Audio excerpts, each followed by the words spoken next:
देखिए नेक्स्ट जो टॉपिक है हमारा वो है इक्विवेलेंस रिलेशन। आपको याद होगा, आपने पढ़ा था reflexive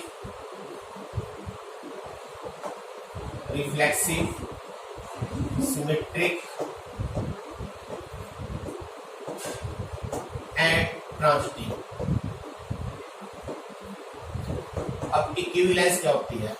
any relation which is reflexive symmetric and transitive. जो इक्वेशन इन तीनों कंडीशन को सेटिस्फाई करे उसी को हम बोलेंगे इक्विवेलेंस रिलेशन। अगर तीनों में से कोई भी एक चीज नहीं हो, इसका मीनिंग वो इक्विवेलेंस रिलेशन नहीं है। रिफ्लेक्सिव का मीनिंग क्या होता है, एक बार लिख देते हैं हम। If A belong to R और all A belong to A, ये होती है रिफ्लेक्सिव। सिमेट्रिक क्या होती है? If A B belong to R this must implies B A belong to R. Transitive क्या होती है? If A B B C belong to R this must implies A C belong to are.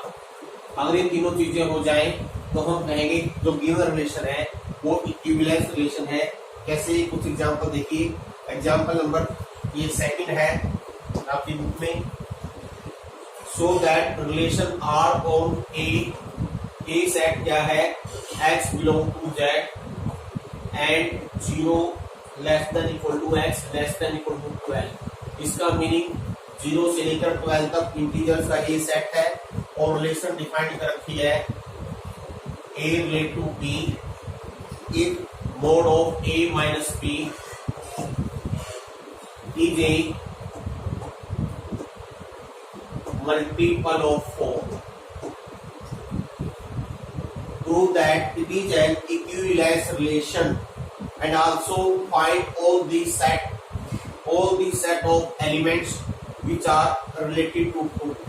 यानी इसके अलावा क्या करना है? ऐसे एलिमेंट्स निकालने हैं जो 2 से रिलेटेड हो। सबसे पहला पार्ट हम प्रूव करेंगे क्या ये इक्विवेलेंस रिलेशन है या नहीं है। इक्विवेलेंस का मीनिंग है क्या ये रिफ्लेक्सिव है, क्या ये सिमेट्रिक है, क्या ये ट्रांजिटिव है। अगर तीनों हो तभी इक्विवेलेंस कहलाएगी। अगर तीनों में से एक भी चीज ना हो तो ये इक्विवेलेंस नहीं कहलाएगी। तो पहला पार्ट देखते हैं क्या ये रिफ्लेक्सिव है। फॉर रिफ्लेक्सिव कैसे लिख के दिखा रहे हैं? अगर मैं यहाँ से कोई ए जो हमारा गिवन सेट है इसमें कोई एलिमेंट ले लूं, अगर वो खुद से ही रिलेटेड हो तो रिफ्लेक्सिव कहलाएगी। देखिए इफ ए बिलोंग टू ए, अब रिलेशन कैसे डिफाइंड है? अगर a माइनस का मोड 4 का मल्टीपल हो तो इसका मीनिंग a b से रिलेटेड है। अब देखिए अगर मैं a माइनस ए लेता हूं और इसका मोड ले लूं, ये होगा 0 का मोड 0 हो गया। और 0 जो होती है हमेशा हर नंबर का मल्टीपल होती है। ऑब्वियसली ये 4 का मल्टीपल भी होगी, फिर मल्टीपल ऑफ 4। इसका मीनिंग क्या हुआ? क्योंकि a आर्बिट्रेरी था तो a belong to r for all a belong to a, this implies r is reflexive। ये पहली चीज होगी। अब देखते हैं दूसरी चीज क्या सिमेट्रिक है यानी और सिमेट्रिक कैसे प्रूव करके दिखाना है उसका तरीका देखिए। अगर मान ले हमने कोई दो एलिमेंट a में से ले लिए हैं और कैसे हैं? a b order pair r में है, इसका मीनिंग a b से रिलेटेड है। तो चेक करेंगे क्या b a से रिलेटेड है या नहीं है। a b belong to r है, इसका मीनिंग a माइनस b का mod is a multiple of 4। और देखिए अगर a माइनस b का मोड 4 का मल्टीपल है तो माइनस इंटू अगर मैं यहाँ से b माइनस ए ले लूं, ये माइनस को ले लूं, ये भी 4 का मल्टीपल हो जाएगा। और -1 का मोड क्योंकि 1 होता है इसको आप b माइनस ए का मोड भी लिख सकते हो, ये भी 4 का मल्टीपल हो गया। यानी कि अगर a माइनस बी 4 का मल्टीपल है तो b माइनस ए भी होता है, इसका meaning b a b r में है। और इसका मीनिंग क्या हुआ? r is symmetric. अब देखते हैं क्या r ट्रांजिटिव है या नहीं है। और ट्रांजिटिव क्या लिखिए?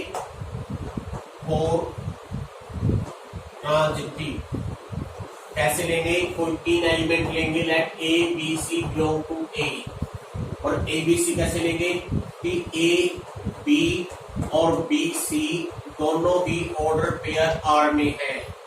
अगर ये दोनों ऑर्डर पेयर आर में है तो इसका मीनिंग ए माइनस बी का मोड एंड बी माइनस सी का मोड दोनों ही बोथ आर मल्टीपल ऑफ 4। अब ये मोड है ये, अगर a माइनस बी 4 का मल्टीपल है तो इसका मीनिंग मैं a माइनस बी को 4 into A and b minus C को 4 इंटू m लिख सकता हूँ, वेयर k एंड m क्या है, दे आर सम इंटीजर्स। हमको चाहिए a माइनस सी, अब दोनों को जोड़ देंगे तो a minus B plus b minus C कर देंगे तो it become 4k plus 4m। b से b कट गया, a माइनस सी आ गया 4 इंटू k प्लस m। अब देखिए a माइनस सी 4 का मल्टीपल है, अगर a माइनस सी 4 का मल्टीपल है तो a माइनस सी का मोड b नीचे मल्टीपल होगा इसका 4 का, इसका मीनिंग a सी r में है तो आपने लिखना है this imply r is transitive। This means because r is reflexive, r is symmetric, r is transitive, तो from all the above cases आप कह सकते हो r is equivalence relation। अब इसमें एक पार्ट और था, वो पार्ट क्या था, जो हमारा a सेट है, a सेट क्या है, a set contain 0 to 12 means 0 1 2 3 4 5 6 7 8 9 10 11 12। आपने ऐसे एलिमेंट लेने हैं जो 2 से रिलेटेड हो, मीन्स अगर एक एलिमेंट 2 हो दूसरा क्या आएगा, तो number of elements which are related to 2। इसका मीनिंग क्या होगा, हमने मान लीजिए x बिलोंग टू a लिया है तो इसका मीनिंग x माइनस 2 जो होना चाहिए ये 2 का मल्टीपल होना चाहिए। तो इसमें कौन कौन से एलिमेंट आएंगे, अब लिखिए elements of A which are related to R set नहीं। अब इसमें कौन सा एलिमेंट यहाँ रखें जिससे दिस माइनस दिस 4 2 का मल्टीपल आ जाए, तो 0 रखेंगे नहीं आएगा, 1 से आएगा 2 से आएगा, एक 2 हो गया, 2 के बाद क्या रखें 6 माइनस 2 4 होता है, और इसका रखें हम क्या रखें, देखिए 10 रखें, 10 माइनस 2 8 हो जाएगा, और क्या रखें, और कोई एलिमेंट नहीं है, only 2 6 10। These are 3 elements which are related to 2 का मीनिंग क्या हुआ कि इनका 2 से डिफरेंस ले और मोड़ दे तो 4 का मल्टीपल आ जाएगा। तो ये बिल्कुल आसान सा क्वेश्चन था ये। अब एक एग्जाम्पल देखिए, ऐसा ही हम एग्जाम्पल करके दिखाएंगे।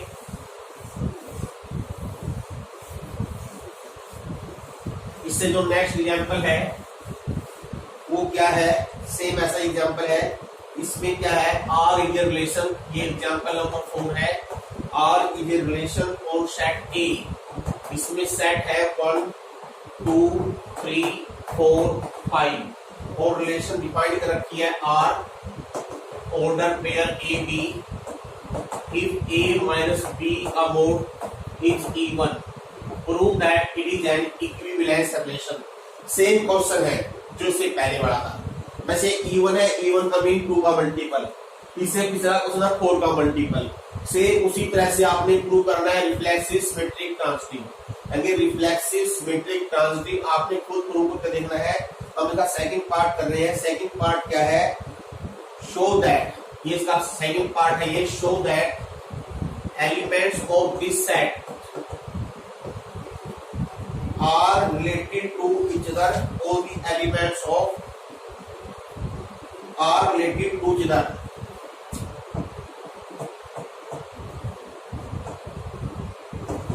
each other, and element of this set also related to each other, but no element of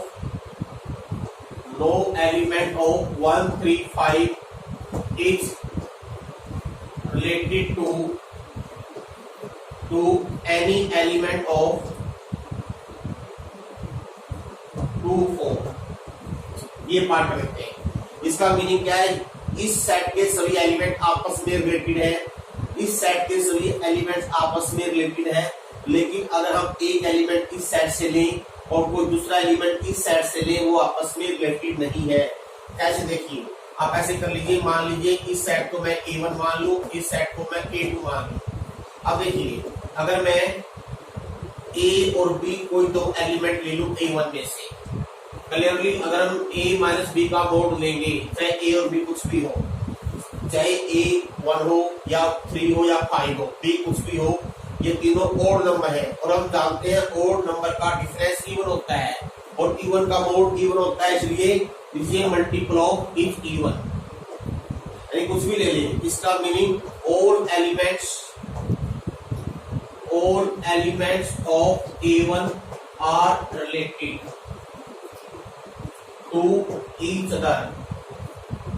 Similarly, अगर हम A और B कोई दो एलिमेंट लें A2 में से और A माइनस B का मोड देखें, A2 में क्या है 2 और 4 दोनों इवन है, 2 माइनस 2 करें या 2 माइनस 4 करें या 4 माइनस 2 करें या 4 माइनस 4 करें, हर बार जो वैल्यू है वो इवन आएगी, इसलिए ये भी आपस में रिलेटेड है।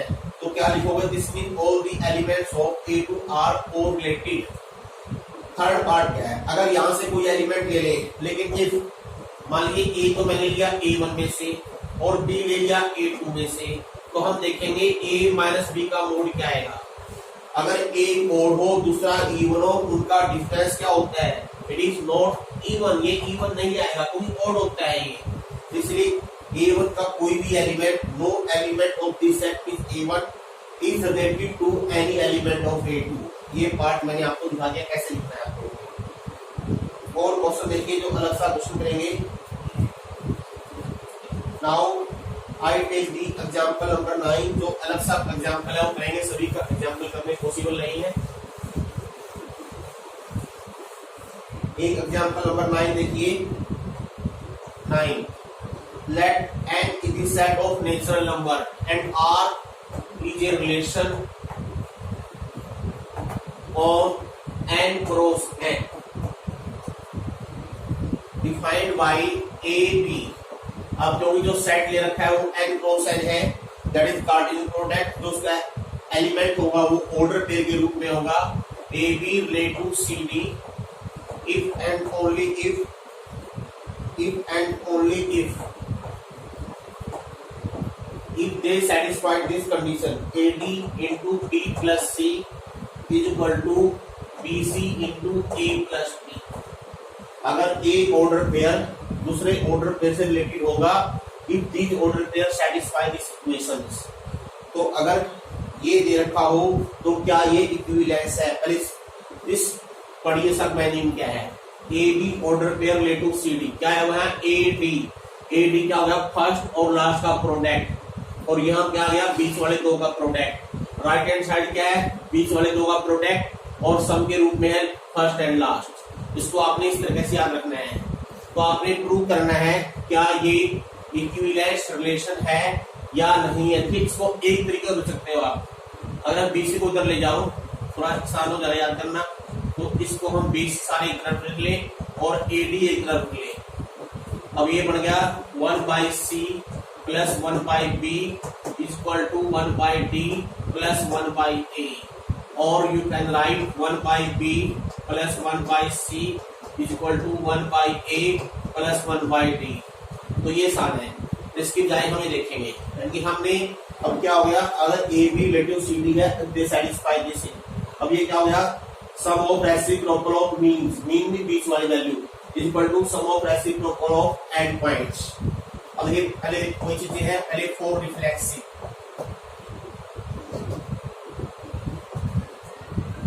Late A B belong to N cross है। अब देखिए, अब इसका मीनिंग क्या है, यहां भी ए बी हो यहां भी ए बी हो, क्या दोनों जगह ए बी लिख सकते हैं, यस और नो। देखिए 1/b प्लस 1/a, इसको मैं 1/a प्लस 1/b लिख सकता हूँ। 1/b प्लस 1/a को 1/a प्लस 1/b लिख सकता हूँ। अब इसका उल्टा लिखना है 1/b, ये b मीन्स कहा गया सेकंड पोजीशन पर। 1/c, c कौन सा हो गया, ये आ गया यहाँ पर, इक्वल टू 1/a, ये वाला a यहाँ आ गया। और लास्ट वाला यहाँ पे। This means A B relate to A B. इसको ध्यान में रख के लिखना है। आप ऐसे रखिए, इधर आएंगे मीन, बीच वाली वैल्यू, मिडल वैल्यूज। ये मिडल वैल्यूज है, मीन वैल्यू बोल दीजिए, मिडल बोल दीजिए, बनती है आपकी मीन वैल्यूज। और यह है एक्सट्रीम वैल्यूज, एंड पॉइंट वाली।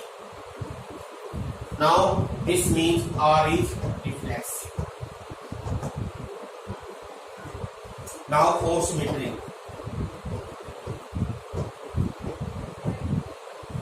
सिमेट्री के लिए क्या करेंगे, दो ऑर्डर पेयर लेंगे, let A B and C D, जो किसमें है आर क्रॉस आर में है, और A B relate to C D है। क्या C D relate to A B होगा या नहीं होगा? अगर A B relate to C D है, इसका meaning 1 by B plus 1 by C हो जाएगा 1 by A plus 1 by D के बराबर। अब देखते हैं क्या मैं C D relate to A B लिख सकता हूँ, यानी 1 बाई प्लस 1 बाई सी को आप 1 बाई लीजिए, इसको हम 1 by A plus 1 by D equal to 1 by B plus 1 by C लिख सकते हैं।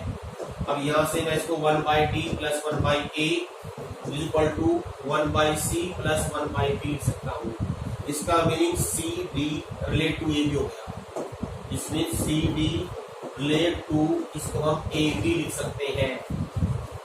C D relate to A B का मीनिंग क्या हो गया? अगर A B relate to C D है, तो होगा C D relate to A B. This means R is symmetry. अब नेक्स्ट लास्ट रह गया आपका प्रूव करना ट्रांजिटिव और ट्रांजिटिव। अब 3 पेयर लेंगे, let A B C D E F belong to R cross R. कैसे लेने हैं? Such that A B order pair relate to C D order pair, C D order pair relate to E F order pair. आपने देखना है क्या A B relate to E F होगा या नहीं होगा। A B relate to C D है, इसके अनुसार क्या जाएगा 1 बाई बी, सेकंड पोजीशन का रेसिप्रोकल, थर्ड पोजीशन का रेसिप्रोकल इक्वल टू फर्स्ट और लास्ट का reciprocal 1 plus A 1 by D. अब C D relate to E F क्या है? बीच वाली जो संख्या होगी 1 by D plus 1 by E, last शुरू वाली होगी 1 बाई सी, लास्ट होगी 1 बाई एफ। अब देखते हैं, यहां से हमें सी और डी को एलिमिनेट करना है। अगर इन दोनों को ऐड कर दो, आप ऐड कर दो 1 में 2 को, तो क्या हो जाएगा 1 by B plus 1 by C plus 1 by D plus 1 by E 1 by A plus 1 by D plus 1 by C plus 1 by F. See here देखिए 1 by C 1 by T cut गई, तो 1 by B plus 1 by E is equal to 1 by A plus 1 by F. ये बीच वाली होगी, ये extreme होगी। This means बीच वाली होगी बी और ई, ये ई है, और लास्ट वाली होगी first A last F. This means R is transitive. इसका मीनिंग क्या हो गया? R is an equivalence relation.